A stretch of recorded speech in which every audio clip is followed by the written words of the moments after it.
بسم اللہ الرحمن الرحیم۔ شروع اللہ کے نام سے جو بڑا مہربان اور نہایت رحم کرنے والا ہے۔ ترجمہ آیت نمبر 9 10 سورہ انفال۔ یاد کرو جب تم فریاد کر رہے تھے اپنے رب سے تو سن لی اس نے تمہاری فریاد اور فرمایا یقیناً میں مدد کرنے والا ہوں تمہاری 1000 فرشتوں کے ساتھ جو پے در پے آنے والے ہیں، اور انہیں بنایا فرشتوں کے نزول کو اللہ نے مگر ایک خوشخبری اور تاکہ مطمئن ہو جائیں اس سے تمہارے دل، اور نہیں ہے مدد مگر اللہ کی طرف سے، بے شک اللہ تعالیٰ بہت غالب ہے، حکمت والا ہے۔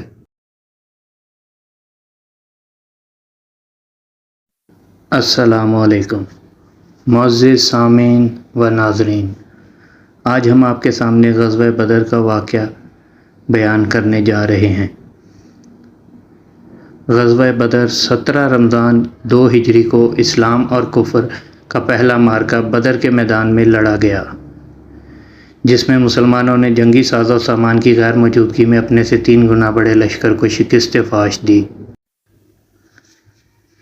غزوہ بدر چونکہ عالم اسلام اور کفر کی پہلی لڑائی تھی، اس لڑائی نے تاریخ کا دھارا بدل دیا۔ مسلمان جو کہ کمزوروں کے طور پر تصور کیے جاتے تھے، اس غزوہ بدر کے بعد ایک مستند فوجی طاقت کے طور پر جزیرہ عرب میں ابھرے، اور قریش مکہ جو مسلمانوں کے خلاف ایک طاقتور گروہ تصور کیا جاتا تھا، وہ ایک کمزور فوجی طاقت کے طور پر اس جنگ میں سامنے آئے۔ غزوہ بدر کی وجوہات۔ کفار مکہ مسلمانوں کے خلاف اس قدر نفرت رکھتے تھے کہ انہوں نے مسلمانوں کو بے پناہ تکالیف پہنچائیں۔ آخر کار مسلمان ہجرت کر کے مکہ سے مدینہ چلے گئے تو کفار برہم تھے کہ مسلمان ان کے ظلم و ستم سے بچ کر دور جا چکے ہیں اور وہاں پر آرام و سکون کی زندگی بسر کر رہے تھے، اور اسلام تیزی کے ساتھ پھیل رہا تھا جو کہ ان کے لیے ناقابل برداشت تھا، اس لیے کہ وہ مسلمانوں کو مستقل طور پر ختم کر دینا چاہتے تھے۔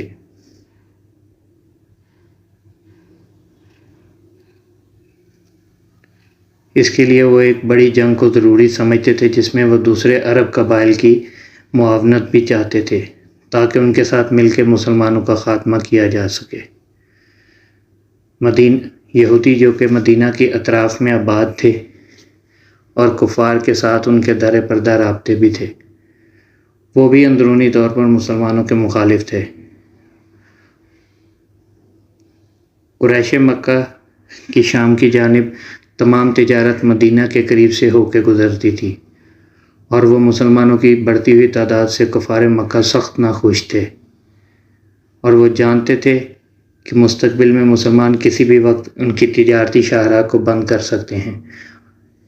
لیکن لڑائی کی فوری وجہ ابو سفیان کا وہ تجارتی قافلہ بنا جو کہ شام کی جانب سے واپس آ رہا تھا، اور کسی نے غلط افواہ اڑا دی کہ مسلمان اس قافلے کو لوٹنے والے ہیں۔ ابو جہل فوراً کفار مکہ اور دیگر قبائل کے جنگجوؤں کو لے کر مدینہ کی جانب روانہ ہو گیا۔ ابو سفیان نے دوسرا راستہ اختیار کر کے ساحل کے ساتھ ساتھ بحفاظت مکہ پہنچ گیا اور یہ پیغام بھیجا کہ ہم خیریت سے پہنچ گئے ہیں، لہٰذا جنگ کی ضرورت نہیں، تم بھی واپس آ جاؤ۔ لیکن ابو جہل اپنی ضد پر اڑا رہا اور مسلمانوں کے خلاف جنگ کرنے پر تلا ہوا تھا۔ اگرچہ بنی زہرہ اور بنی عدی کے قبائل نے لڑائی کو غیر ضروری سمجھتے ہوئے واپس چلے گئے، اور ابو جہل باقی ماندہ 1000 کے لشکر کو لے کے مدینہ کی جانب چل پڑا۔ جب اس لشکر کے بارے میں نبی پاک صلی اللہ علیہ وآلہ وسلم کو اطلاع ملی تو انہوں نے مہاجرین اور انصار کو بلا کر ان سے مشورہ کیا، اور دونوں گروہوں نے آپ صلی اللہ علیہ وآلہ وسلم کی حمایت اور آپ کے تابع ہر حکم پر عمل کرنے کا اعلان کیا۔ اس کے بعد نبی اکرم صلی اللہ علیہ وآلہ وسلم نے 313 مجاہدوں کا لشکر تیار کیا۔ جب آپ صلی اللہ علیہ وآلہ وسلم میدان بدر میں پہنچے تو آپ کے ساتھ 80 مہاجرین اور 225 انصار تھے۔ 8 صحابہ ایسے تھے جو کسی وجہ سے حاضر نہ ہو سکے، جن کو آپ صلی اللہ علیہ وآلہ وسلم نے استثناء دیا تھا، اور وہ بدر میں لیکن ان کو شامل سمجھا گیا اور ان کو مال غنیمت سے حصہ بھی ملا۔ اس میں 3 مہاجر اور 5 انصار تھے۔ اس غزوہ میں مسلمانوں کے پاس 3 گھوڑے، 70 اونٹ، 6 زرہ اور 8 تلواریں تھیں، جبکہ مشرکین کی تعداد 950 سے 1000 کے درمیان تھی۔ ان کے پاس 100 گھوڑے، 700 اونٹ اور پورا ساز و سامان تھا۔ ہر پیادہ اور سوار زرہ پوش تھا اور ان کے ساتھ گانے بجانے والی عورتیں بھی تھیں۔ نبی اکرم صلی اللہ علیہ وآلہ وسلم نے میدان بدر میں جنگ سے ایک رات قبل صحابہ اکرام کو وہ تمام جگہیں بھی بتائیں کہ انشاءاللہ کل یہاں پر اللہ نے چاہا تو فلاں کافر کو مردہ پاؤ گے اور اس جگہ پر فلاں کافر مارا جائے گا اللہ کے حکم سے۔ اس کے بعد مسلمان اللہ کی حمد و ثنا میں مصروف ہو گئے، جبکہ کفار اپنی عیاشیوں میں مصروف تھے۔ دوسرے روز صبح کے وقت جب مسلمان بیدار ہوئے تو مسلمانوں نے نماز فجر ادا کی۔ اس کے بعد نبی اکرم صلی اللہ علیہ وآلہ وسلم کی رہنمائی میں میدان بدر میں اپنی صفیں درست کرنا شروع کیں، جبکہ دوسری جانب کفار میں شدید بے چینی پائی جاتی تھی، کیونکہ اتنا بڑا لشکر ہے، اس کے باوجود وہ پریشان دکھائی دے رہے تھے۔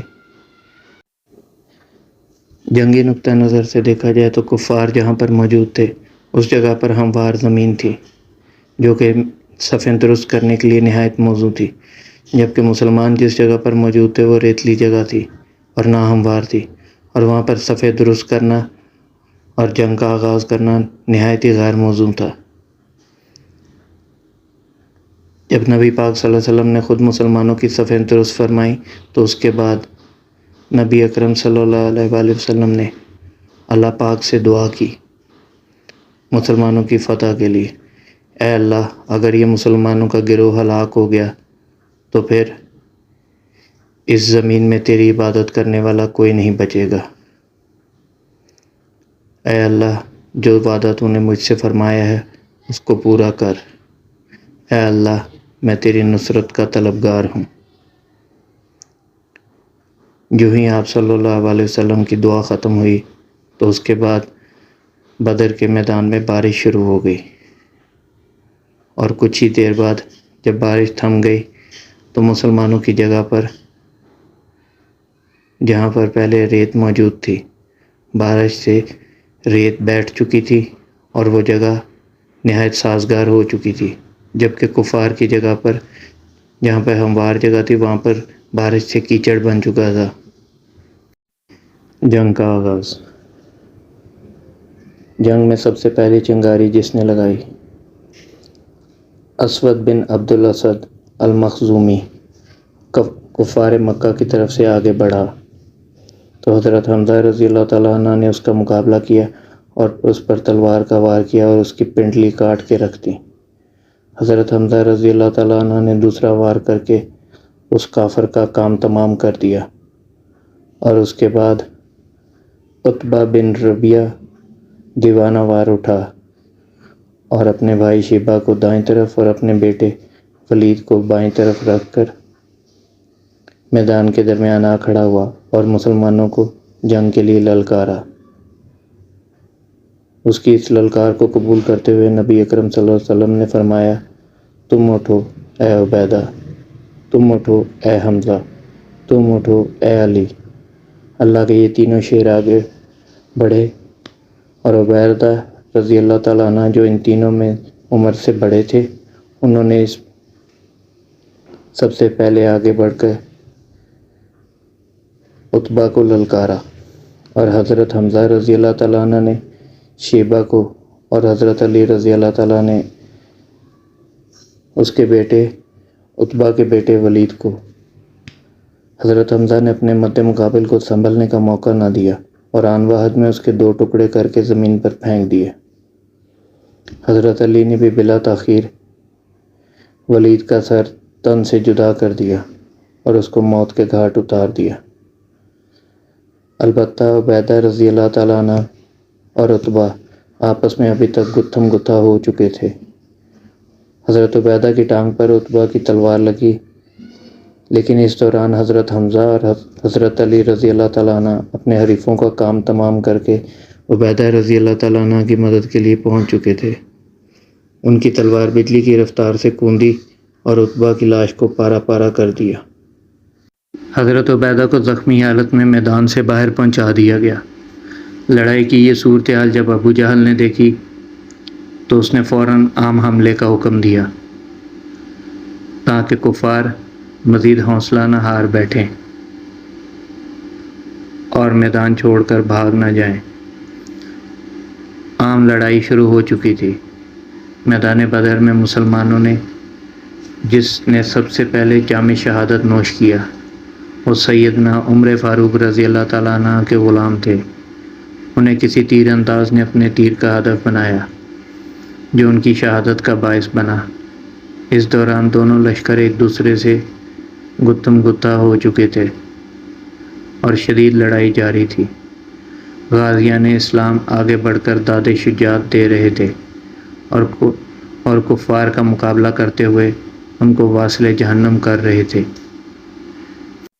نبی کریم صلی اللہ علیہ وآلہ وسلم اللہ کے حضور گڑ گڑا کر دعا مانگ رہے تھے اور مسلمانوں کی کامیابی کے لیے اللہ پاک سے دعا گو تھے۔ پورا دن گھمسان کی لڑائی چلتی رہی، کوئی فریق پیچھے نہ ہٹا۔ شام کا وقت قریب تھا کہ چشم زد نے جنگ کا پانسا پلٹ گیا۔ عجیب منظر تھا، مشرکین شکست کھا کر میدان سے بھاگ رہے تھے اور مڑ کر اس طرف نہ دیکھتے، اور اپنی زروں کو اتار کر بوجھ سمجھ کر وہ پھینک رہے تھے۔ مسلمان آگے بڑھ کر شیروں کی طرح ان پر حملہ کر رہے تھے اور ان کو واصل جہنم کر رہے تھے۔ ان کو رسیوں میں جکڑ کر قیدی بنا رہے تھے، اور ان لمحات میں آسمانوں سے اللہ پاک کی طرف سے جو فرشتے اترے تھے وہ بھی کفار کو ختم کرنے میں مصروف تھے، جس کی گواہی آغاز میں دی گئی آیت میں ملتی ہے۔ اور جنگ بڑی تیز رفتاری سے اپنے اختتام کی جانب بڑھ رہی تھی۔ جنگ کا اختتام۔ ابو جہل کی ہلاکت دو ننھے مجاہدین معوذ اور معاذ کے ہاتھوں ہوئی۔ یہ دونوں انصاری بھائی نبی پاک صلی اللہ علیہ وسلم سے اجازت لے کر جنگ میں شامل ہوئے تھے، اور جو ہی میدان جنگ میں حضرت عبد الرحمن بن عوف کی طرف سے پہچان کی خاطر ان کو اشارہ ملا کہ وہ سامنے ابو جہل کھڑا ہے، تو دونوں بھائیوں نے بجلی کی سی تیزی سے ابو جہل پر حملہ کیا اور انہوں نے پے در پہ وار کر کے ابو جہل کو ٹھکانے لگا دیا، اور پھر اس کے بعد نبی کریم صلی اللہ علیہ وآلہ وسلم کے حضور پہنچ کر ان کو اطلاع دی کہ ہم نے ابو جہل کو قتل کر دیا ہے۔ ابو جہل کے قتل کے بعد کفار مکہ کے حوصلے ٹوٹ چکے تھے اور انہوں نے جلد شکست تسلیم کر لی۔ جنگ کے بعد مسلمانوں نے جائزہ لیا تو تمام کفار کو انہی مقامات پر قتل ہوا پایا جہاں پر ایک روز قبل نبی پاک صلی اللہ علیہ وآلہ وسلم نے فرمایا تھا کہ اللہ نے چاہا تو فلاں کافر کا اس جگہ پر قتل ہوگا اور فلاں اس جگہ پر قتل ہوگا۔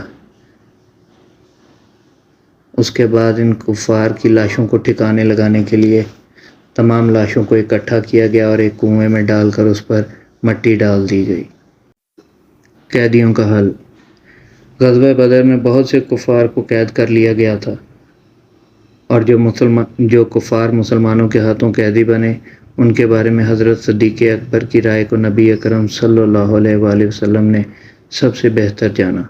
جنگی قیدیوں کی رہائی کے لیے ان کے سامنے فدیہ مقرر کر دیا گیا کہ جو بھی جنگی قیدی اپنا فدیہ ادا کر دے گا وہ آزاد ہو جائے گا، جبکہ قیدیوں کے سامنے ایک صورت یہ بھی رکھی گئی کہ اگر ان میں سے کوئی ایمان لے آئے تو اس کو فدیہ دینے کی ضرورت نہیں ہوگی، بلکہ وہ آزاد تصور کیا جائے گا۔ جنگی قیدیوں میں سے کچھ ایسے مفلس تھے جو فدیہ ادا نہ کر سکتے تھے اور نہ ہی مسلمان ہونا چاہتے تھے۔ ان کے لیے نبی پاک صلی اللہ علیہ وآلہ وسلم نے یہ شرط رکھی کہ تم میں سے جو پڑھا لکھا ہے وہ 10 مسلمان بچوں کو پڑھنا لکھنا سکھا دے، اسے آزاد کر دیا جائے گا۔ جو کافی قیدی جو پڑھے لکھے تھے انہوں نے مسلمان بچوں کو پڑھا کر اپنی آزادی حاصل کر لی، اور باقی بچ جانے والوں میں سے کچھ قیدی جو تھے ان سے کچھ بھی نہ لیا گیا اور انہیں آزاد کر دیا گیا، صرف اس وعدے پر کہ وہ آئندہ مسلمانوں کے خلاف لڑائی میں حصہ نہیں لیں گے۔ غزوہ بدر میں 14 مسلمان شہادت کے اعلیٰ مرتبے پر فائز ہوئے۔ 70 کفار اس معرکے میں قتل ہوئے اور 70 کو قیدی بنا لیا گیا تھا۔ اس لڑائی کے نتیجے میں مسلمانوں کی دھاک کفار مکہ کے دل پر بیٹھ چکی تھی، اور اب وہ مسلمانوں سے خوف کھانے لگے۔ مسلمان جو کہ ابھی تک اپنے آپ کو ایک کمزور گروہ سمجھتے تھے، فوجی لحاظ سے اب وہ بھی کفار کے سامنے اپنے آپ کو طاقتور تصور کرنے لگے، اور اس کے بعد مسلمانوں نے کبھی بھی کفار کی فوجی طاقت سے مرعوب نہ ہوئے، بلکہ کفار کا ڈٹ کے مقابلہ کیا اور ہمیشہ فتح حاصل کرتے رہے۔ اللہ پاک شہدائے بدر اور غازیان بدر کو جنت الفردوس میں اعلیٰ مقام عطا فرمائے، آمین۔ اللہ پاک سے دعا ہے کہ ہمیں بھی غزوہ بدر کے شہداء اور غازیوں کے نقش قدم پر چلنے کی توفیق عطا فرمائے، ہمیں سچا مسلمان بنائے اور سچا عاشق رسول بنائے، اور دین پر عمل پیرا رہنے کی توفیق عطا فرمائے، آمین یا رب العالمین۔